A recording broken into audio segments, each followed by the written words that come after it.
Please stop! I'm a Vren! Too late. You signed.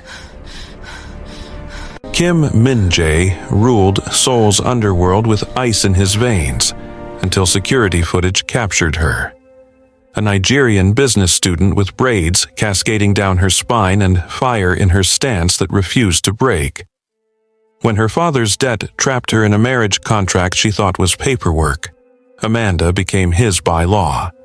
But their first confrontation ignited something terrifying.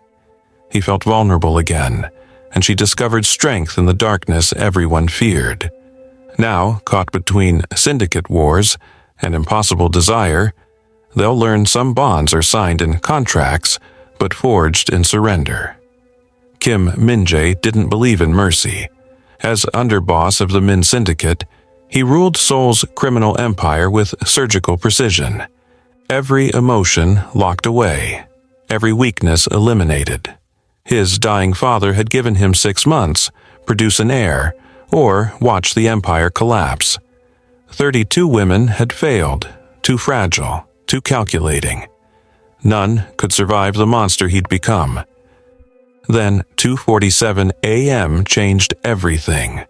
Security footage showed her, a black woman with cascading braids, curves that commanded attention, arguing fearlessly with his guards on floor 14. Amanda Adeyemi defended her failing father with the kind of spine Min-jae had spent years trying to destroy in himself.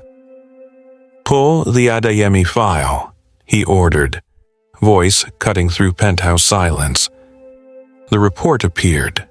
650 million won in debt. 7 months overdue, father's heart medication running out. Min-jae watched Amanda storm toward the elevator, chin high, shoulders back. A queen who didn't know she was already captured. His lips curved into something dangerous, something that made trained killers step back. "Interesting," he whispered. 3 days later, Amanda Adeyemi would sign documents she believed would save her father. By the time she discovered the truth, she'd already become his bride. And neither of them would ever be the same. If you're feeling this story, hit the subscribe button and drop a comment below, telling us where you're watching from and what you think will happen next. Your support means everything to us. The fluorescent lights of her father's hospital room had barely dimmed when Amanda's phone shattered the 3 a.m. silence. She fumbled for it, her heart already racing before she saw the name on the screen. "Dad?" Her father's voice came through, broken, desperate. "Amanda, sweetheart, they called again. They said, we have 48 hours before consequences begin." The words cracked on a sob. They wouldn't tell me what that means, but the way he said it... Amanda was already pulling on jeans, her mind spinning through impossible calculations. The medical bills had doubled when her father's condition worsened. The collector who'd visited last week had been polite, almost sympathetic, but his eyes had held something cold and final. "We've been very patient with your family, Miss Adeyemi. I'm handling it," she said, trying to sound confident even as her hand shook. "Don't worry, Dad, I'll fix this." She'd made the call before she could talk herself out of it. The Min Syndicate didn't advertise their services. You found them when you were desperate enough, when legitimate banks had already turned you away. Their reputation was whispered about in immigrant communities. Ruthless but fair, they said. Pay what you owe, and they leave you alone. The headquarters occupied a sleek glass building in Koreatown that looked more like a tech company than anything sinister. Amanda's reflection stared back at her from the spotless doors. A young woman with wild curls barely contained in a ponytail, wearing her best interview blouse and carrying fear like a second skin. The lobby was all marble and minimalist furniture. Soft classical music played from invisible speakers. A receptionist with a perfect smile directed her to the 11th floor without asking her name, as if they'd been expecting her. The assistant who greeted her was a woman in her 40s, dressed in an immaculate navy suit. Her English was flawless, her manner warm and reassuring. "Miss Adeyemi, thank you for coming in. I'm Mrs. Choi. We've reviewed your father's account. Please, have a seat." Amanda perched on the edge of a leather chair that probably cost more than her monthly rent. "I want to work out a payment plan, something manageable. I'm working 2 jobs and I can pick up more shifts." Mrs. Choi raised a gentle hand. "We understand your situation is difficult. That's why we've prepared a special debt restructuring arrangement." She slid a thick folder across the polished desk. "This will eliminate your father's debt entirely and provide additional funds for his ongoing care." Amanda's hands trembled as she opened the folder. The documents were impressive. Heavy paper, official seals, columns of numbers that swam before her exhausted eyes. Most of the text was in Korean, with English sections that outlined payment terms, interest rates, collateral agreements. Legal language that looked legitimate. The kind of dense prose she'd seen on her student loan documents. "I don't understand," Amanda said, scanning the pages. "How can you eliminate the debt? What's the catch?" "No catch." Mrs. Choi's smile was motherly, understanding. "This is a specialized program for exceptional cases. You sign here, here, and here." Her manicured nail tapped 3 pages marked with colored tabs. "And your father's debt is resolved.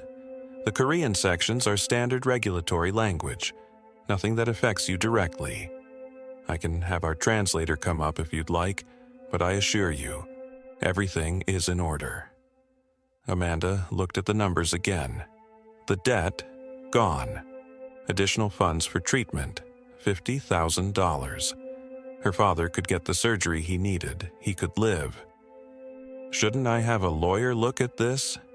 Mrs. Choi's expression turned sympathetic, almost pitying. "Of course, that's your right, but I should mention, this offer expires at 5 p.m. today. After that, the original debt terms remain in effect, including the 48-hour collection timeline." She paused delicately. "I believe your father received that notice this morning." The room felt too warm. Amanda's vision blurred at the edges. 48 hours. Consequences. Her father's voice on the phone, breaking with fear. "What do I have to do?" she whispered. "Just sign, that's all." Mrs. Choi produced an elegant pen. "You're saving your father's life, dear. That's a beautiful thing." The pen felt heavy in Amanda's hand. She thought about calling her roommate, her aunt, anyone. But what would they say? They didn't have $200,000. They couldn't make this go away. Only she could do this. Only she could save him. She signed. The first page felt momentous. The second came easier. By the third, her hand was steady, resigned. When she finished, Mrs. Choi gathered the documents with a satisfied smile. "Congratulations, Miss Adeyemi." The warmth in her voice had shifted, taken on a different quality, something sharp beneath the sweetness. "Mr. Kim will be pleased with his bride." The words took a moment to register. When they did, Amanda's blood turned to ice. "What did you just say?" Mrs. Choi was already standing, smoothing her skirt.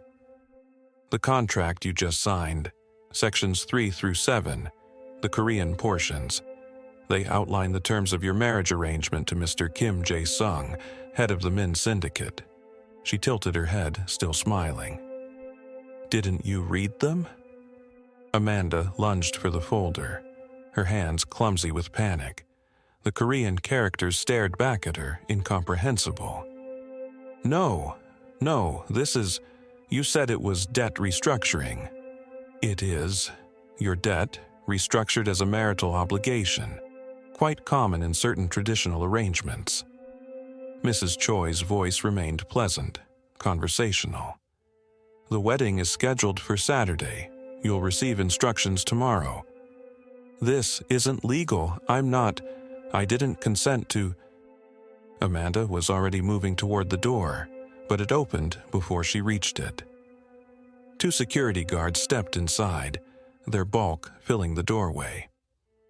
They didn't touch her, didn't threaten. They just stood there, immovable. "The contract is legally binding under syndicate law," Mrs. Choi said calmly. "Breach of contract means your father's debt is reinstated immediately, with penalties. Given his current location at Mercy General Hospital, I believe collection would take approximately 15 minutes. She checked her watch, a delicate gold piece that caught the light. "Would you like us to proceed with breach protocols, Miss Adeyemi?" Amanda's legs gave out. She caught herself on the desk, her breath coming in short, sharp gasps. This couldn't be happening. This wasn't real. "What is he?" she managed to ask. "What kind of man?" "Mr. Kim is a businessman," Mrs. Choi interrupted smoothly. "And now, he's your fiancé. I suggest you adjust your perspective accordingly. It will make the transition much more pleasant for everyone involved." The security guard stepped aside, leaving the exit clear.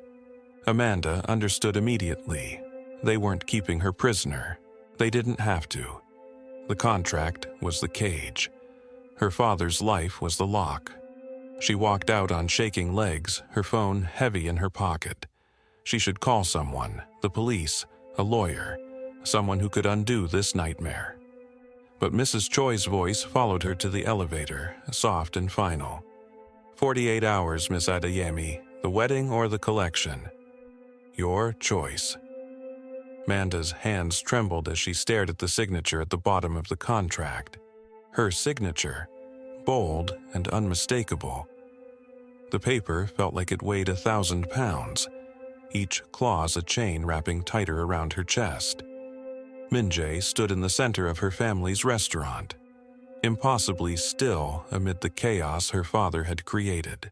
He wore a charcoal suit that probably cost more than 6 months of her rent, his posture relaxed, yet somehow commanding.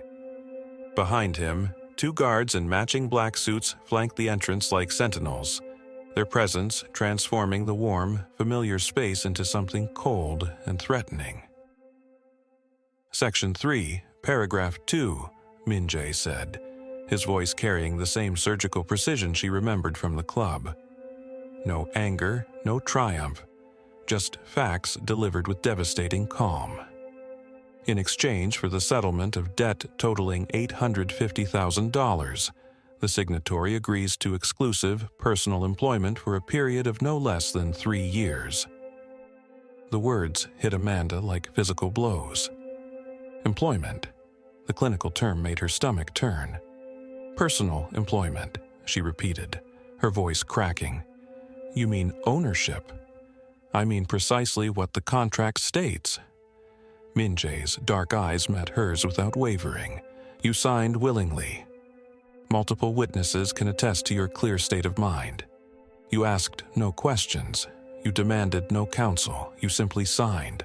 I was trying to save my father's life. And you succeeded. He gestured toward Adeyemi, who sat slumped at one of the corner tables, his face buried in his hands. His debt is cleared. The men who were coming for him have been called off. He's free. Papa? Amanda turned to her father, desperate for him to fight, to rage, to do something other than collapse. Papa, tell him this is insane. Tell him, don't. Adeyemi's voice broke on the single word. He looked up, and Amanda's breath caught at the raw terror in his eyes. Amanda, please, don't fight him. What? You don't understand what these people do. Her father's hand shook as he reached for her, his fingers ice cold when they gripped hers. I've seen it. God help me. I've seen what happens to people who cross the syndicate. They don't just kill you, they erase you, your family, your business, everything you've ever touched. Mr. Adeyemi speaks from experience, Min-jae said quietly. He watched them break a man's hands one finger at a time in front of his wife and children. That man owed less than half what your father did. Amanda felt something fracture inside her chest.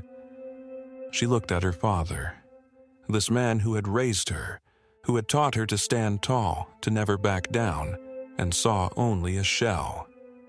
Fear had hollowed him out, left nothing but a trembling shadow. "You're a coward," she whispered. Adeyemi flinched as if she'd struck him, but he didn't let go of her hands. "I'm a realist, and I'm begging you, as your father, to be smart about this." "Smart?" The word came out as a laugh, sharp and bitter. Amanda yanked her hands free and whirled on Minjai.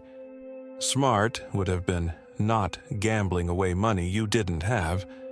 Smart would have been not sending his daughter to negotiate with a predator." Minjai's expression didn't change. He simply watched her with those unreadable dark eyes, letting her fury crash against him like waves against stone. "You're pathetic," Amanda continued, her voice rising. "You sit there in your expensive suit with your trained dogs, and you prey on desperate people. You're not powerful, you're just a coward with money. Are you finished?" Minjai's tone remained infuriatingly level. "No, I'm not finished." Amanda took a step toward him, close enough to see the faint scar along his jawline, close enough to notice he barely seemed to breathe. "This is human trafficking. It's slavery. I don't care what pretty legal language you wrapped it in. You can't own a person." "I don't want to own you." Minjai pulled a pen from his jacket pocket and set it on the contract between them. "I want you to fulfill the terms you agreed to. But if you truly believe this is illegal, then tear up the contract. Walk away." Hope flared in Amanda's chest for half a heartbeat before Minjai continued. "Of course, that would constitute breach of contract. The debt would be reinstated, with interest." He paused, letting the words sink in. "Your father would owe the syndicate $1.2 million by morning, and I would no longer be the one they sent to collect." The hope died as quickly as it had sparked. Amanda looked at her father again, saw him shaking his head frantically, saw tears streaming down his weathered face. "You signed," Minjai said, and for the first time something flickered in his eyes, not quite sympathy, but perhaps recognition. "You're mine. Pack what matters. You have 1 hour." The finality in his voice made Amanda's knees weak. This was happening. This was actually happening. 1 hour? She repeated numbly. "I'm not unreasonable." Minjai checked his watch, a sleek piece of silver that probably cost more than her car. "Take what you need. Personal items, clothes, anything with sentimental value. Everything else stays." Amanda wanted to scream, to fight, to claw at his perfect calm until she found something human underneath. Instead, she found herself walking toward her small apartment above the restaurant, her legs moving on autopilot while her mind reeled.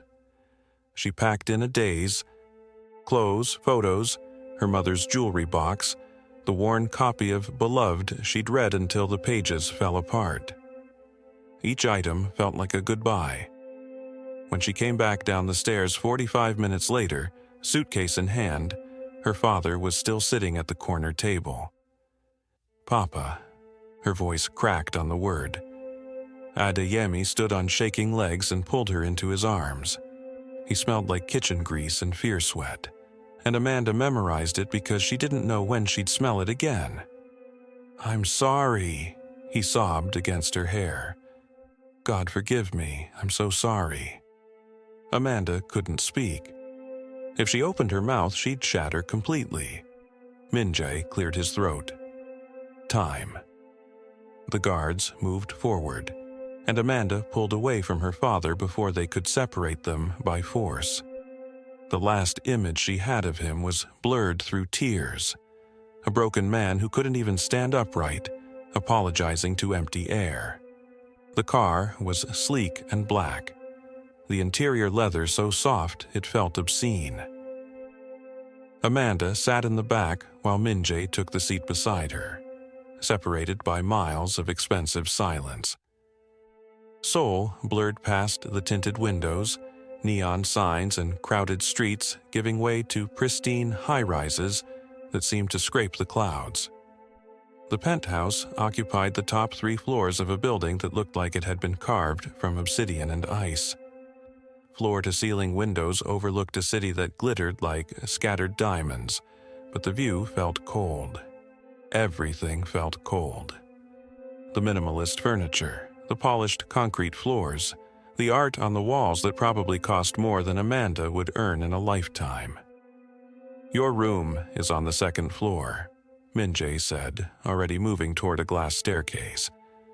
"Maria will show you. She manages the household." An older woman appeared as if summoned, her expression professionally neutral. Amanda followed her up the stairs, barely registering the words being spoken.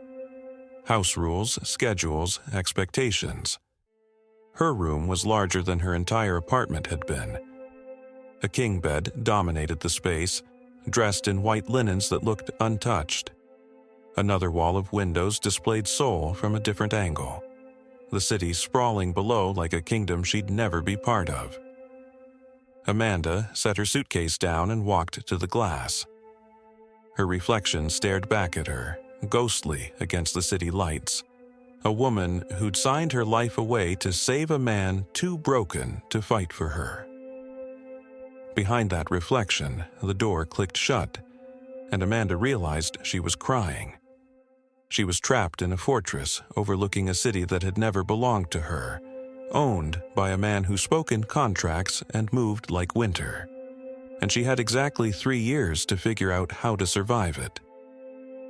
The penthouse occupied 3 floors of crystalline glass and imported marble, suspended 70 stories above Manhattan like a monument to excess. Amanda stood in the entrance hall, her single suitcase dwarfed by the soaring ceilings and museum-quality art that lined walls the color of winter fog. Everything gleamed with the kind of perfection that suggested no one actually lived here, just existed in carefully curated spaces between business deals and public appearances. Her footsteps echoed as she moved through rooms that felt more like gallery installations than a home. The living room featured furniture so architecturally precise, it seemed designed to discourage sitting. Floor-to-ceiling windows offered panoramic views of the city, but heavy automated blinds hung ready to seal out the world at the touch of a button. In the kitchen, appliances she couldn't name gleamed unused, their stainless steel surfaces unmarred by fingerprints or the comfortable chaos of actual cooking. Amanda found herself in what might have been a library. Leather-bound books in Korean and English lined shelves that reached toward impossible heights, their spines too perfectly aligned to have ever been read. A grand piano sat in the corner, its black lacquer surface reflecting the cold afternoon light. She lifted the fallboard and pressed a key. The note hung in the air, lonely and resonant, before dying into silence that felt heavier than before. The piano was my mother's. She spun around. Min-jae stood in the doorway, still wearing his suit from the courthouse, though he'd loosened his tie. The gesture did nothing to make him seem more human. If anything, the slight dishevelment only emphasized the controlled precision of everything else about him. "I didn't mean to. It doesn't matter." He crossed to a bar cart she hadn't noticed, crystal decanters catching the light like trapped stars. He poured 2 fingers of something amber into a glass, the liquid moving with expensive viscosity. "We should discuss the parameters of this arrangement." Parameters. As if their marriage were a business contract, which, Amanda supposed, it essentially was. "Your room is on the 2nd floor," Min-jae continued, not offering her a drink. "Mine is on the 3rd. You will not enter my floor without explicit permission. That includes the bedroom, office, and private bathroom." Amanda's jaw tightened. "Anything else I'm forbidden from? Don't touch me while I sleep." His voice dropped to something darker, more dangerous. Under any circumstances. I wasn't planning on crawling into bed with you. I mean it, Amanda. The way he said her name, soft, almost gentle, made the warning more chilling than if he'd shouted. If you hear anything from my room at night, ignore it. Don't investigate. Don't try to help. Don't knock on the door. She studied his face, looking for some crack in that perfect mask. What happens in your room? Nothing that concerns you. He took a drink, his throat working as he swallowed. Third rule, in public, you will be the devoted wife. Smile when required. Speak when spoken to. Never contradict me in front of business associates or press. Any personal disagreements remain behind closed doors. So I'm supposed to be your decorative prop. You're supposed to be convincing. Minute J set down his glass with precise control. Your father's safety depends on people believing this marriage is legitimate. Immigration fraud carries serious penalties. Deportation is the least of what could happen to him. There it was, the implicit threat wrapped in matter-of-fact observation. Amanda felt her hands curl into fists. What kind of man forces a woman into marriage by threatening her father? Minute J's expression didn't change, but something flickered in those dark eyes.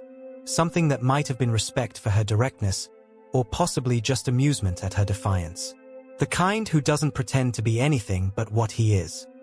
He moved closer, and Amanda forced herself not to step back. I don't need you to like me, Amanda. I don't need your approval or your understanding. I need your compliance. Everything else is optional. And if I refuse to comply, then your father returns to Korea, where certain financial investigations are waiting for him. Investigations that will certainly uncover irregularities that could lead to prison time. Minute J's voice remained perfectly level, as if discussing the weather. I didn't create those irregularities, but I did ensure they would be discovered if necessary. So yes, I am exactly the kind of man who would do this. The question is whether you're the kind of woman who can live with that reality. Amanda felt something cold settle in her chest. She'd known he was ruthless. You didn't build an empire like his through kindness. But hearing him lay out his manipulation so clearly, without shame or justification, made it brutally real. I hate you, she said quietly. That's fine. Minute J returned to his drink. Hate is easier to maintain than indifference. It will help you remember why you're here. He left her standing there, his footsteps fading toward the upper floors. Amanda listened to the mechanical hum of the penthouse, climate control, security systems, all the invisible machinery that maintained this beautiful prison. Through the windows, the city sprawled in every direction. Millions of people living their lives while she stood trapped in luxury 70 stories above them. That night, Amanda lay in a bed too large and too soft, staring at a ceiling lost in shadows. The penthouse created its own sounds after dark, subtle groans of expensive materials expanding and contracting, the whisper of automated systems cycling through their programmed routines. She'd almost drifted off when she heard it. Thrashing, the unmistakable sound of someone fighting invisible demons. Then words, harsh, desperate, in Korean, filtered through the supposedly soundproof floors. Minute J's voice, stripped of all its cold control, crying out in a language she didn't understand. Amanda sat up, her heart racing. Every instinct screamed at her to go to him, to check if he was hurt, to help somehow. But his warning echoed in her mind. Don't touch me while I sleep. The sounds continued, furniture scraping, what might have been glass breaking, more of those agonized Korean words. Then silence, so sudden and complete it was somehow worse than the noise. She sat frozen, listening to her own breathing in the dark. In the morning, a maid, an older Korean woman with careful eyes, brought coffee to Amanda's room. As she set down the tray, she paused, her gaze steady and knowing. You heard him last night, she said. It wasn't a question. Amanda nodded slowly. The last woman who tried to fix him ended up in a hospital. The maid's voice carried no judgment, only flat fact. Mr. Lee doesn't remember what happens during the nightmares. He wakes up to broken furniture and sometimes broken people. The rules aren't meant to be cruel, miss. They're meant to keep you alive. She left Amanda sitting on the edge of that too-soft bed, coffee cooling untouched, finally understanding that the man who'd bought her freedom might be just as trapped as she was.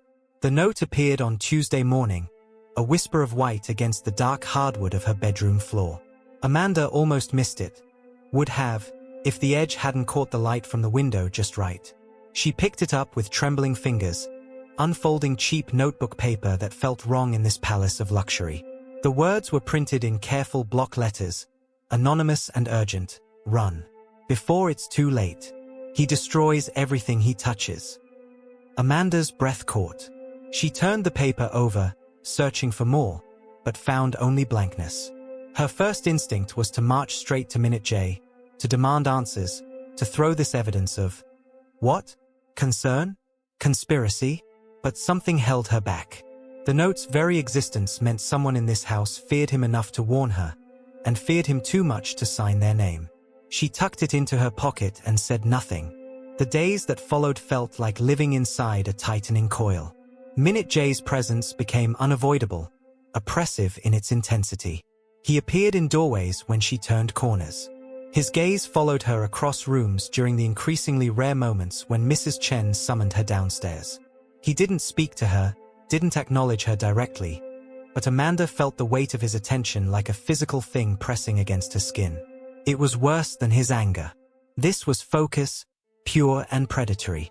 On Thursday, she tried the eastern stairwell, a servant's passage she'd discovered on one of her careful mappings of the house. It led to a side entrance near the kitchen gardens, and for one wild moment, Amanda thought she might actually slip through unnoticed. She made it 3 steps into the garden before his voice stopped her cold. Going somewhere, Amanda? She spun to find Minute J emerging from the shadows of the doorway, his expression unreadable in the dim pre-dawn light. He'd been waiting. Of course he'd been waiting. I needed air, she said, hating how her voice shook. I wasn't. Lying to me is inadvisable. He moved closer, each step measured and deliberate. We both know what you were doing. Amanda's back hit the garden wall. She hadn't realized she'd been retreating until cold stone pressed against her shoulders. Minute J kept coming until he stood directly before her, close enough that she could see the precise moment his pupils dilated in the growing light. You think I don't see it? His voice dropped lower, intimate and dangerous. Every time you map another exit, every time you calculate distances, timing, you're always looking for a way out. Can you blame me? The words escaped before she could stop them. You bought me like property. You parade me around like a trophy. What did you expect? Gratitude? Something flashed in his eyes. Anger, yes, but beneath it something rawer, more complex. He braced one hand against the wall beside her head, caging her without touching. The heat of him radiated through the scant inches separating them. I expected, he said softly, many things, but never this. This. Amanda's heart hammered against her ribs. She could smell his cologne now, something dark and expensive that made her head swim. What is this? Minute J's gaze dropped to her mouth, and the hunger that crossed his face was so naked, so completely stripped of his usual control, that Amanda forgot to breathe.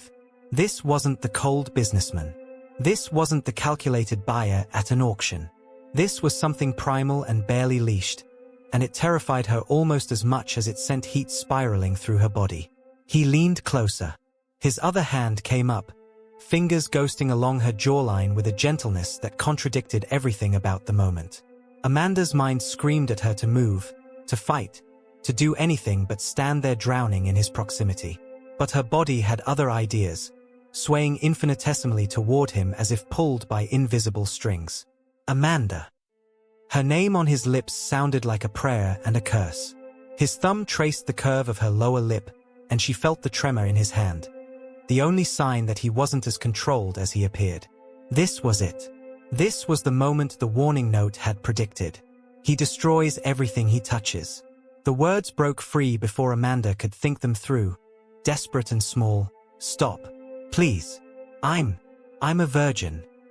Minute J went absolutely still. For 3 heartbeats, nothing in the universe moved. Then something cracked across his face. Shock, yes, but also something that looked almost like pain. His hand dropped away from her face as if she'd burned him. He stepped back so abruptly that Amanda nearly fell without the wall of his presence to hold her upright. What? The single word emerged rough, disbelieving. Amanda wrapped her arms around herself, suddenly cold in the space he'd occupied. I've never, with anyone. I thought you should know before you, she couldn't finish. Couldn't articulate what she'd thought was about to happen. Minute J's jaw worked soundlessly. His hands clenched into fists at his sides, and for a moment Amanda genuinely couldn't predict what he would do. Rage? Violence? She'd seen enough of his temper to know it existed beneath that controlled exterior. Instead, he turned on his heel and walked away. Just like that. No words, no explanation, no backward glance. He simply left her there against the garden wall, trembling and confused and utterly alone as dawn broke over the estate. Amanda slid down to sit on the cold ground, her legs suddenly unable to support her. Her mind raced, trying to make sense of what had just happened. She'd expected violence. Expected him to take what he'd paid for, what he clearly wanted. The heat in his eyes had been unmistakable, the hunger real. But he'd stopped. The moment she'd told him, the moment he'd understood, he'd walked away. It didn't fit. None of it fit the monster she'd constructed in her mind. Monsters didn't retreat. Monsters didn't look horrified at the thought of taking someone's innocence. Minute J. Chen was dangerous. Yes, probably more dangerous than she'd fully grasped. But this suggested something more complicated than simple cruelty. Something principled in its own twisted, incomprehensible way. Amanda pulled her knees to her chest and watched the sun paint gold across the garden walls, understanding with sudden, terrifying clarity that she knew nothing about the man who owned her. And somehow, that ignorance felt infinitely more dangerous than anything she'd assumed before. The silence in the penthouse had weight. It pressed against Amanda's chest as she lay in the guest bedroom, staring at the ceiling where city lights painted shifting patterns through the floor-to-ceiling windows. 3 nights she'd been here now, and 3 nights she'd barely slept. Tonight was worse. The sound came again, a low, guttural noise somewhere between a groan and a word. It filtered through the walls from Minute J's bedroom, muffled but unmistakable. Amanda had heard it the previous nights too, but she'd followed his rules. Stayed in her designated space.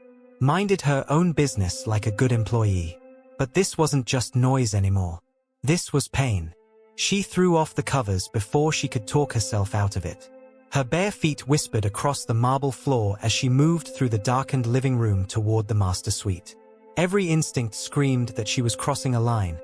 His rules had been crystal clear about boundaries, about staying in her lane. The door to his bedroom stood slightly ajar. She hesitated, her hand hovering inches from the wood. Maybe she should just go back. Maybe this was none of her business. Then she heard it again. Amma. The word was broken, desperate. Amma. Jabal. Amanda pushed the door open. The room was massive, minimalist like the rest of the penthouse, but even in the darkness she could see him, a powerful man reduced to something fragile. Minute J thrashed against silk sheets that had twisted around his body like restraints. Sweat soaked through his white t-shirt, making it cling to the defined muscles of his chest and shoulders. His head turned side to side, his jaw clenched so tight she could see the muscle jumping beneath his skin. Amma, he whispered again, and the sheer anguish in that single word made Amanda's breath catch. Amma, Gwenchana. I'm sorry. She should leave. She knew she should leave, but her feet carried her forward anyway, drawn by something she couldn't name, some fundamental human instinct that wouldn't let her watch another person suffer alone. Mr. Park, she said softly, stopping at the edge of the bed. Minute J, wake up. He didn't respond, still trapped in whatever hell his mind had constructed. His hands clutched at the sheets, knuckles white with tension. In the dim light filtering through the windows, she could see his face, not the cold, controlled mask he wore during the day, but something raw and devastated. Amanda reached out, her hand trembling slightly, and touched his shoulder. The reaction was instantaneous and terrifying. His eyes snapped open, not gradually, not with any hint of grogginess, but with the instant awareness of someone trained for violence. His hand shot up and locked around her throat before she could even gasp. In one fluid motion, he'd reversed their positions, pinning her to the mattress with his body, his grip cutting off her air. For 3 seconds that felt like eternity, Amanda stared up into eyes that didn't recognize her. Eyes that looked through her to something, or someone, else. His chest heaved with ragged breaths.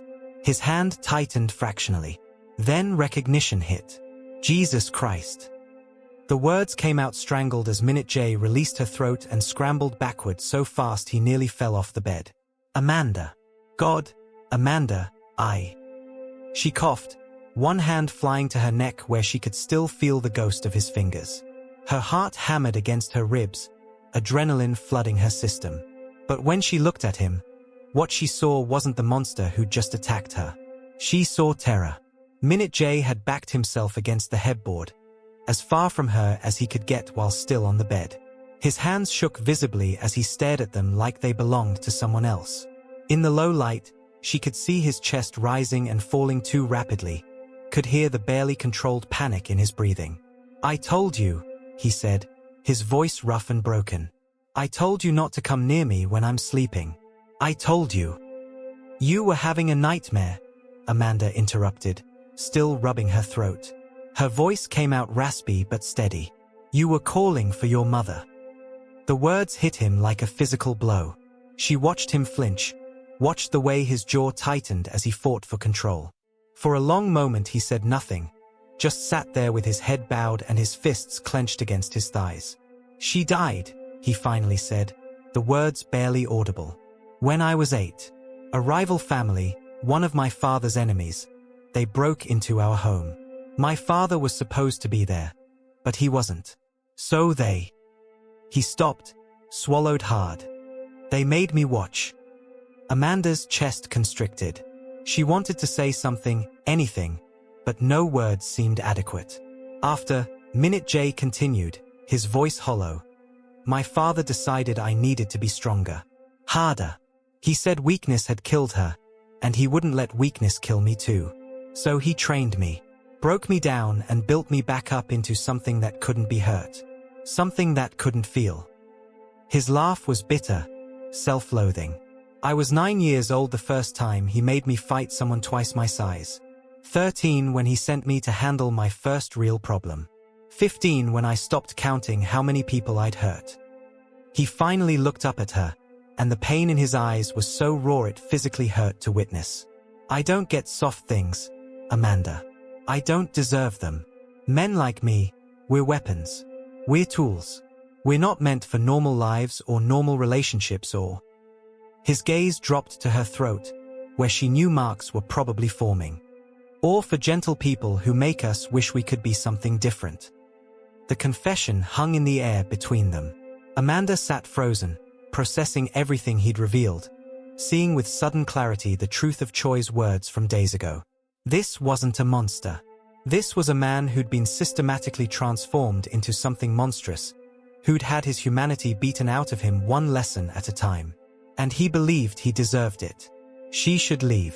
Every rational instinct told her to get up, walk out, maybe even pack her bags and disappear while she still could. He'd just put his hand around her throat. He'd just shown her exactly how dangerous he was. But Amanda had never been particularly good at doing what she should. I'm not leaving, she said quietly. And I'm not afraid of you. Minute J's head snapped up, disbelief written across his features. You should be. After what I just... You let go the second you realized it was me, she interrupted. You didn't hurt me. You could have, but you didn't. That's not. I shouldn't have grabbed you in the first place. His hands flexed against his thighs, still trembling slightly. This is exactly why I have rules. Why I don't let people close. I'm not safe, Amanda. I'm not. You're human. She cut him off again. You're a human being who went through something terrible and has been living with it ever since. That doesn't make you a monster. It makes you someone who survived. She watched the words land, watched the way something flickered in his expression. Hope, maybe, or hunger for something he'd convinced himself he couldn't have. But then his walls slammed back into place, his features hardening into that familiar mask of control. You don't know what you're saying. His voice had gone flat, emotionless. You don't know what I've done. What I'm capable of doing. Amanda met his gaze steadily. Then tell me everything, and let me decide for myself. For a long moment he just stared at her, and she could see the war happening behind his eyes. The desperate want battling against years of conditioning that told him he didn't deserve this, that letting anyone in would only end in pain. Finally, so quietly she almost missed it, he spoke. You should be afraid of me, he whispered. But his eyes, when they met hers, were begging her to prove him wrong. The conference room overlooked the Han River, floor-to-ceiling windows framing Seoul's glittering skyline like a postcard of power. Minute J sat at the head of the mahogany table, surrounded by men in suits worth more than most people's annual salaries, but his attention kept sliding toward the phone face down beside his leather portfolio. Mr. Park, your thoughts on the Singapore acquisition? Chairman Choi's voice cut through his distraction. Minute J's jaw tightened. He'd missed the last 3 minutes of discussion entirely. The terms need renegotiation. Their valuation is inflated by at least 30%. He kept his voice steady, authoritative, but his fingers drummed once against the table, a tell he rarely allowed. The phone buzzed. His hand moved toward it before he caught himself. Across the table, Director Yoon exchanged a glance with his assistant. Minute J had built his reputation on laser focus, on reading a room better than anyone in Seoul's cutthroat business world. This scattered version of him was wrong enough to notice. Perhaps we should take a 15-minute break, Chairman Choi suggested, his tone careful. Everyone in this room knew Minute J Park didn't take breaks. He worked through lunch, through hangovers, through family emergencies. The fact that Choi was offering him an out meant the distraction was worse than Minute J realized. He stood, grabbing his phone. 15 minutes. In the executive bathroom, he finally checked the screen. No new messages from Amanda. The last text was from 2 hours ago. I'm fine. Stop worrying. But the words felt hollow, and he knew her well enough now to hear what she wasn't saying. She was spiraling, drowning in the aftermath of that alley, and he was stuck in meetings pretending the Singapore deal mattered more than whether she was eating, sleeping, breathing properly. When he returned to the conference room, the low murmur of conversation died too quickly. Director Yoon was leaning toward the VP of Operations, but they both straightened as Minute J entered. He caught the tail end of something, African girl, before they plastered on professional smiles. The rest of the meeting crawled by like broken glass dragged across skin. Minute J forced himself to engage, to analyze, to perform the role of ruthless businessman while his mind kept drifting to Amanda curled in his bed, to the vacant look in her eyes when she thought he wasn't watching. By the time he made it back to the penthouse, tension had settled into his shoulders like concrete. He loosened his tie as the elevator doors opened directly into his foyer, already pulling out his phone to check on her again. You look tired, Oppa. Minute J froze. The voice was silk over steel, familiar in a way that made his instincts scream danger. Park Ji-woo sat on his white leather sofa like she owned it, legs crossed elegantly, designer heels dangling from one foot. She wore a cream blazer that probably cost more than Amanda's entire wardrobe, her hair falling in perfect waves over one shoulder. Everything about her was calculated, from the shade of her lipstick to the angle of her smile. How did you get in here? His voice was flat, controlled. You gave me the code. Remember? Before Paris. She stood, moving toward him with the grace of someone trained in more than just corporate warfare. I still had it. I thought, maybe you kept it active for a reason. That was 2 years ago. Minute J didn't move, didn't give her the satisfaction of seeing him react. And we both know exactly why it ended. Do we? Ji-woo tilted her head, genuinely curious. Or performing curiosity. With her, it was impossible to tell. I remember a lot of good times. I remember understanding your world in a way. She paused, letting her eyes drift toward the balcony where Amanda had been sitting earlier. In a way not everyone could. His gaze followed hers. The balcony was empty now, but the glass door was cracked open. His stomach dropped. "She's pretty," Jiwoo continued, examining her manicured nails. "Exotic. I can see the appeal. Something different from the usual Seoul scene. But does she understand what you are? What you do?" She moved closer, her perfume expensive and cloying. "Can she survive it? You need to leave." Each word was a bullet, precise and final.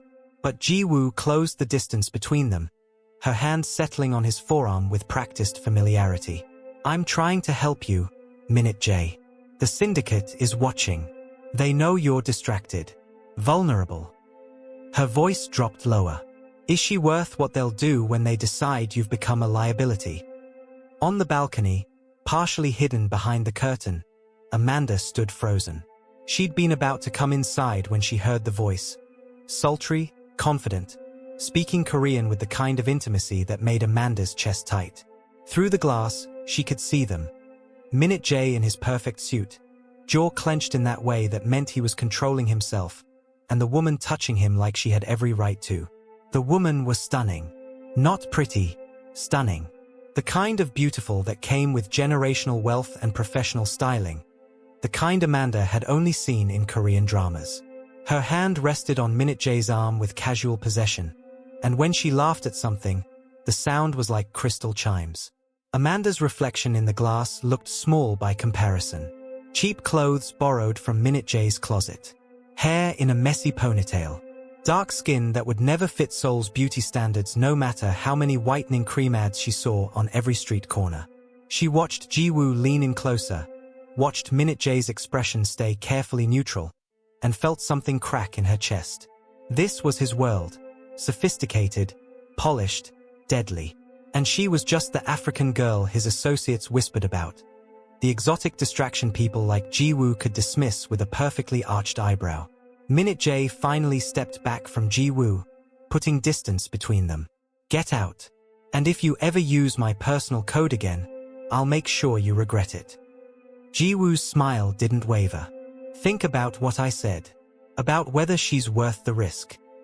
She collected her clutch from the sofa, heels clicking across the marble as she headed toward the elevator.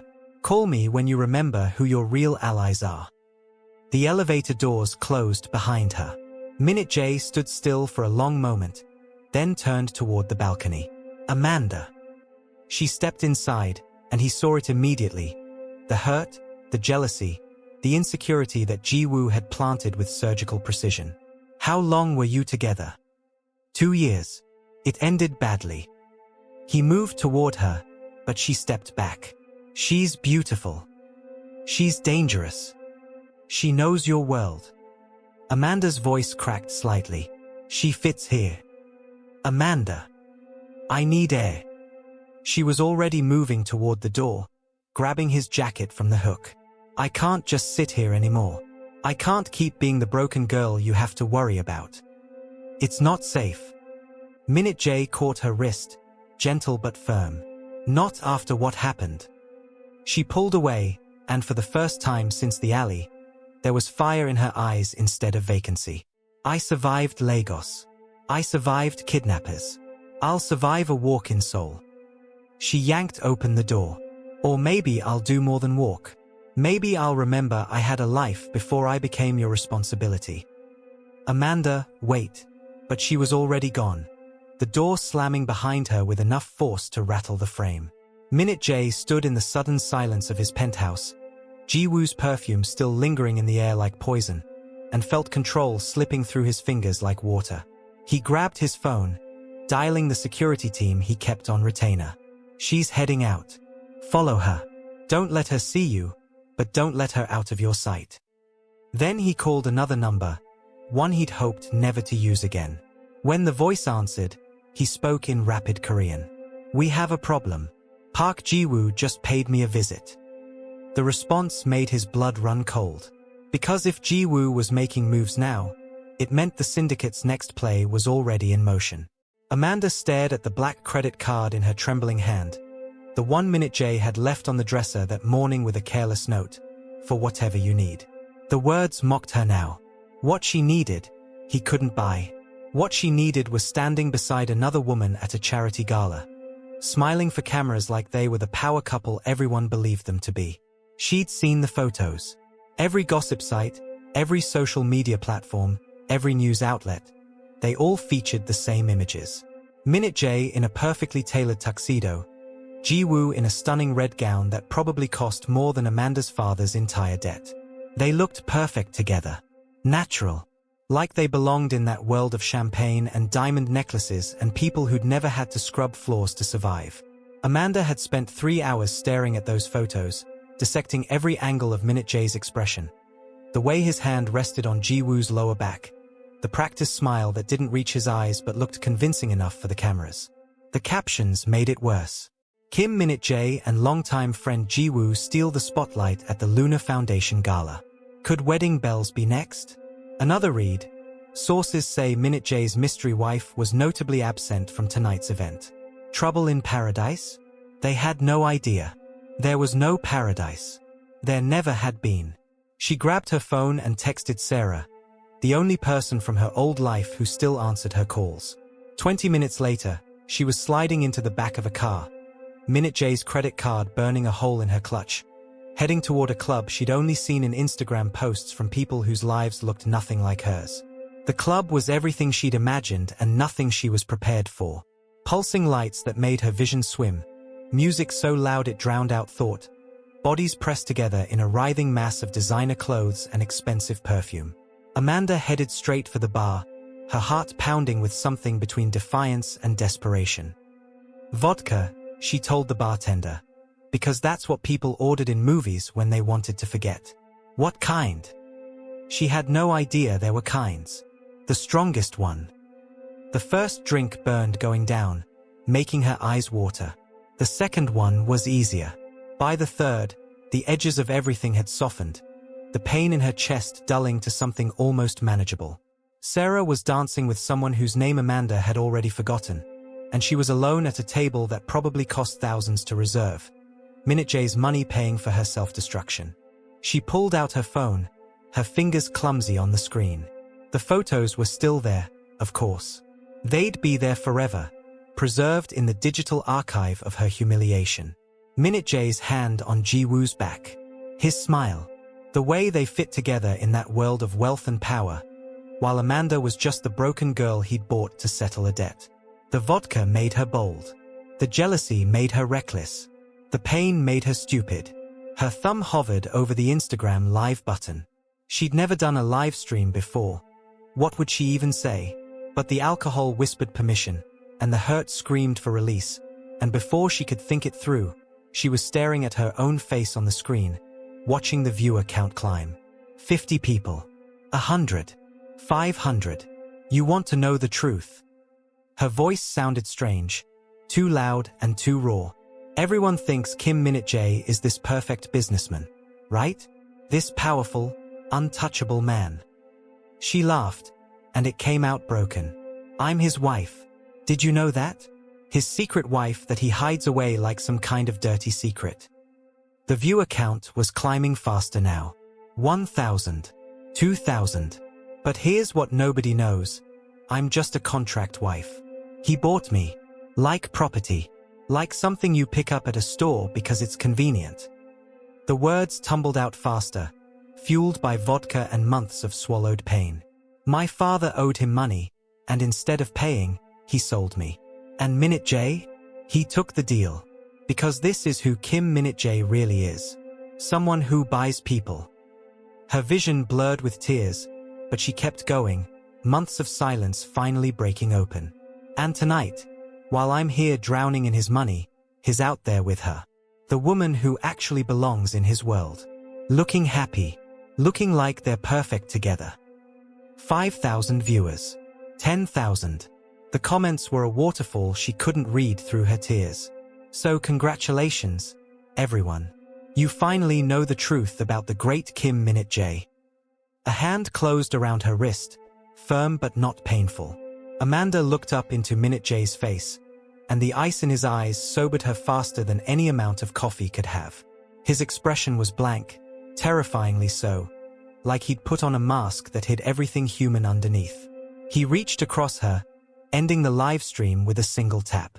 The club's noise rushed back in, disorienting after the strange intimacy of talking to thousands of strangers.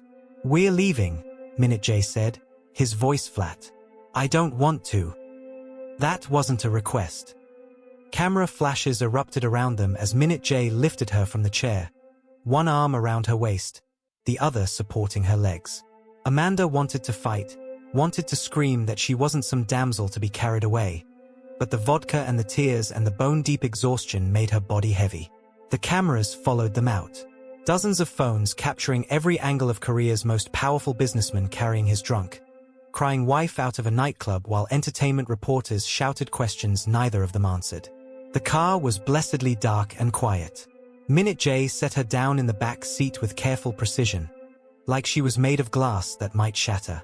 He slid in beside her, and the door closed, sealing them in silence. Amanda pressed her face against the cool window, watching the city lights blur past. "I saw you with her," she whispered. "At the gala. You looked happy." The silence stretched so long she thought he wouldn't answer. When he finally spoke, his voice was colder than she'd ever heard it. "You have no idea what you've done." The words hung between them like a death sentence. Through her drunken haze, Amanda understood that something had broken tonight that couldn't be fixed. The carefully constructed facade of their arrangement, the unspoken rules they'd both agreed to follow, she destroyed all of it in 3 minutes of viral video. She closed her eyes against the tears, against the spinning world, against the terrible certainty that she'd just made the biggest mistake of her life. The 3 deals collapsed in 72 hours. Minute J watched the numbers hemorrhage across his monitors. $4.2 billion in partnerships dissolving like sugar in rain. The Singapore consortium pulled out first, citing reputational concerns. Then the Dubai investors, followed by the London hedge fund. Each withdrawal triggered another, a domino effect that would take months to recover from. His phone buzzed with messages from board members demanding emergency meetings. Rival families were circling, their lawyers already filing motions, sensing blood in the water. The Kwon Empire, impenetrable for 3 generations, suddenly looked vulnerable. And it was all because his wife got drunk at a charity gala. Minute J sat in his office as dawn broke over Seoul, the city spreading below him in geometric patterns of steel and glass. He should have been furious, should have been calculating revenge, plotting countermoves, destroying everyone who dared to exploit this weakness. Instead, he just felt tired. Amanda hadn't come home that night, or the next. He tracked her phone to her family's apartment in Gangnam, not because he was worried, he told himself, but because he needed to know where his liabilities were positioned. The lie tasted bitter even in his own mind. When she finally returned on the 3rd day, she looked destroyed. Dark circles shadowed her eyes. Her hands trembled as she set her purse on the foyer table. "Minute J, I don't." His voice was ice over stone. "Just don't." She flinched like he'd struck her. "I know I ruined everything. The deals, your reputation, I know. You don't know anything." He turned away from her, hands clenched behind his back. "You have no concept of what you've cost me, what you've cost us. Then tell me." Her voice cracked. "Yell at me, break something, do whatever you need to do. But don't just stand there looking at me like I'm. Like you're what?" He turned back, his expression carved from marble. "Like you're the woman who proved everyone right? Who showed them exactly what I knew all along, that this was a mistake." The words hit her like bullets. Amanda's face crumpled, tears spilling down her cheeks. "I'm so sorry. I'm so sorry. I'll do anything, There's nothing to do." Minute J walked to his desk, pulled out a folder. "Go pack. Your family will expect you." "What?" "You heard me." Amanda stared at him for a long moment, then turned and walked upstairs. An hour later, she was gone. The note was on his pillow, written on hotel stationery she must have had in her purse. I destroyed the best thing that ever happened to me. I don't deserve your forgiveness. I don't deserve you. I'm sorry I wasn't strong enough to be what you needed. Minute J read it once, then locked it in his desk drawer next to the prenuptial agreement he'd never had the heart to make her sign. For weeks crawled by like broken glass. Amanda barely left her childhood bedroom. Her phone was a weapon she couldn't put down. Every refresh brought new horrors. The online articles had evolved from scandal coverage to character assassination. Someone had dug up photos from her college years, captioned with vicious speculation. A deepfake video circulated for 3 days before her lawyer got it taken down. Her mother brought meals she didn't eat. Her father stopped trying to give advice after the first week. You should go back to him, her younger sister said one evening, perched on the edge of Amanda's bed. Everyone's saying he looks terrible. He hates me. He's destroying himself with work. That's not hate. It's not love either. Her sister sighed. You're both idiots. The text arrived on a Tuesday, my office. Tomorrow, 3 p.m. Amanda stared at the message until her vision blurred. This was it. Then, the official end. Probably a legal team waiting with ironclad NDAs and a settlement designed to erase her from his life completely. She dressed carefully that morning. The navy dress he'd once said made her eyes look like summer storms. The shoes she'd been wearing when he first told her she was beautiful. Armor for her execution. The elevator ride to his office felt like ascending to a gallows. Minute J was standing at his desk when she entered, silhouetted against the floor-to-ceiling windows. Soul stretched behind him, infinite and indifferent. Sit, he said without turning. Amanda Saturday. He slid a manila folder across the polished mahogany. Sign. Her hands shook as she opened it. Divorce papers. Comprehensive, detailed, already signed in his angular script. The settlement is generous, Minute J said, his voice professionally neutral. Your family's debts are cleared. The apartment in Gangnam is yours. The lawyers have included a confidentiality clause that protects both of us. Amanda looked at the papers, then at him. Really looked. He'd lost weight. His suit hung slightly loose across his shoulders. There were lines around his eyes she'd never noticed before, shadows that spoke of sleepless nights and battles fought in boardrooms and inside his own head. He looked exhausted. He looked defeated. He looked like he was dying. Amanda picked up the papers and tore them in half. What? Minute J's mask cracked for the first time. What are you doing? I said no. She tore them again, confetti of legal jargon fluttering to his expensive carpet. I'm not signing. I'm not leaving. Amanda. I love you. The words rushed out like water through a broken dam. I love you, you impossible, broken, beautiful man. And I know you love me too, even if you're too terrified to admit it. You don't know what you're saying. I know exactly what I'm saying. She stood, moving around the desk until she was close enough to see the gold flecks in his dark eyes. I made a terrible mistake.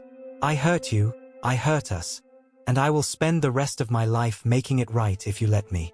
But I'm not walking away because you're scared. I'm not scared. You're terrified. Her voice was gentle now. You're so afraid of being vulnerable that you'd rather destroy us than risk actually letting me in. Minute J's jaw tightened. You deserve better than what I am. I don't want better. Amanda reached for his hand. He didn't pull away. I want you. So stop trying to save me from yourself and just let me in. Please. Something inside him fractured. The walls he'd built since childhood, the fortress he'd maintained through decades of corporate warfare and family betrayal, all of it crumbled under the weight of those two words. The whole Jiwoo thing, he said roughly, staring at their joined hands. I knew she would provoke you. I wanted to see if you'd leave. What? I needed to know if you'd run when things got hard. If you'd abandon me like, his voice broke, like everyone else. Oh, Minute J. And then you did leave, and I realized I'd engineered my own worst nightmare. A sound escaped him that might have been a laugh or a sob. I pushed you away because I was terrified you'd leave, and in doing so, I made you leave. The irony isn't lost on me. Amanda cupped his face in her hands, forcing him to look at her. I'm here now. I'm standing in your office tearing up divorce papers like a lunatic. I'm not going anywhere. The scandal. We'll fix it. Together. The cyberbullying. We'll survive it. Together. The board wants my head. Then they'll have to go through me first. Her eyes blazed. You're not alone anymore, Minute J. Stop acting like you are. He stared at her for a long moment. Then, for the first time since he was 8 years old and his mother left, Minute J Kwon cried. Amanda held him as his shoulders shook, as 3 decades of armor finally shattered. She didn't offer platitudes or promises. She just held him, solid and real and refusing to let go. When he finally pulled back, his eyes were red but clear. This won't be easy, he warned. Nothing worth having ever is. I'm not good at this. At being vulnerable. Then we'll learn together. He kissed her then, not the calculated seduction of their early days or the desperate passion of their best moments, but something entirely new. A kiss that tasted like tears and truth and the terrifying possibility of actual love. When they broke apart, Minute J pressed his forehead to hers. No more tests, he promised. No more walls. Just us. Just us, Amanda agreed. Outside the windows, Seoul glittered in the afternoon sun, full of challenges and scandals and battles yet to come. But for the first time in 4 weeks, neither of them faced it alone. The first time Minute J touched Amanda after the hospital, his hands trembled. Not with hunger or possession, but with something he'd never felt before, fear of breaking something precious. They stood in his bedroom, the city lights casting shadows across her face, and when she reached for him, he caught her wrist gently. I don't want to hurt you, he whispered. Amanda's smile was soft, understanding. Then don't. What followed wasn't the desperate, consuming fire of before. It was slow, careful. Minute J learned her body the way he should have from the beginning, with patience, with questions asked in touches and answered in sighs. When Amanda arched beneath him, it wasn't from pain or performance. It was surrender of a different kind. The kind that came from trust. Afterward, she lay against his chest, tracing the scars she'd never been allowed to touch before. This is what it should have been, she said quietly. Minute J pressed his lips to her hair. This is what it will be. From now on. The next morning, Minute J walked into the first board meeting with Amanda at his side. Not hidden in the car. Not waiting in another room. Right there, her hand in his, wearing a simple dress that cost more than most people's cars but somehow still looked like her, elegant without trying. The silence in the room was deafening. 12 men in expensive suits stared at the woman they'd heard whispers about. The maid. The mistress. The scandal. Minute J didn't let go of her hand. This is Amanda Rivera. My partner. Anyone who has a problem with that can leave now. No one moved, but Amanda felt their judgment like a physical weight. Later, in the car, she exhaled shakily. They hate me. They hate that I chose you over their expectations, Minute J corrected. Let them hate. I don't care anymore. Amanda turned to face him. I'm not hiding, Minute J. Not from your world, not from anyone. If they want to judge me, fine, but I won't pretend I don't exist. His smile was fierce with pride. Good, because I want everyone to know exactly who you are. Over the following months, Amanda became a fixture in Minute J's life, not as an accessory, but as an equal. She sat in on meetings, offered opinions that surprised even the most seasoned executives, and slowly, grudgingly, earned a measure of respect. Not because of who she was with, but because of who she was. She also went back to school. The university initially resisted, given her controversial association, but a carefully worded letter from Minute J's lawyers reminded them that discrimination based on personal relationships was still discrimination. Amanda returned to her classes with her head high, ignoring the stares and whispers. Some nights, she came home exhausted, collapsing on the couch with textbooks spread around her. Minute J would find her there, highlight pen in hand, determination etched in every line of her face. "You don't have to do this," he'd said once. "You could just..." Just what? Be your pretty accessory. Amanda had interrupted, not unkindly. "I need this, Minute J. For me, not for anyone else." He'd nodded, understanding. "Then I'll help however I can."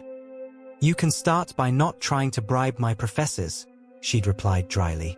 Minute J had the grace to look sheepish. "That was one time. It was 3 times. Details." Despite everything, the stares, the judgment, the constant scrutiny, Amanda graduated with honors. The ceremony was held in a sun-drenched auditorium, families packed into rows of uncomfortable chairs, cameras flashing as names were called.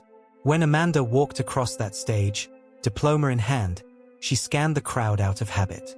And there he was, Minute J, the feared underboss, the man who could destroy lives with a phone call, sitting in the middle of a crowd of proud parents and crying grandmothers, holding a bouquet of white roses like it was the most natural thing in the world. Their eyes met. Amanda's smile was incandescent. Afterward, surrounded by other graduates and their families, Minute J handed her the flowers with uncharacteristic awkwardness. "I'm proud of you," he said simply.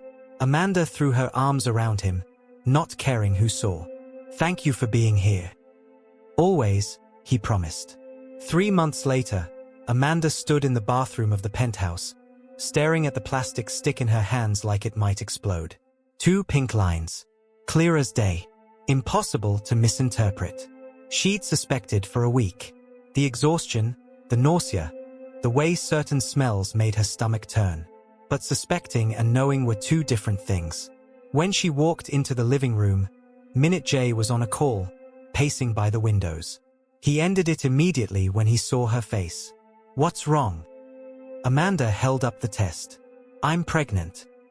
For a moment, Minute J just stared. Then something extraordinary happened. His carefully constructed mask shattered completely.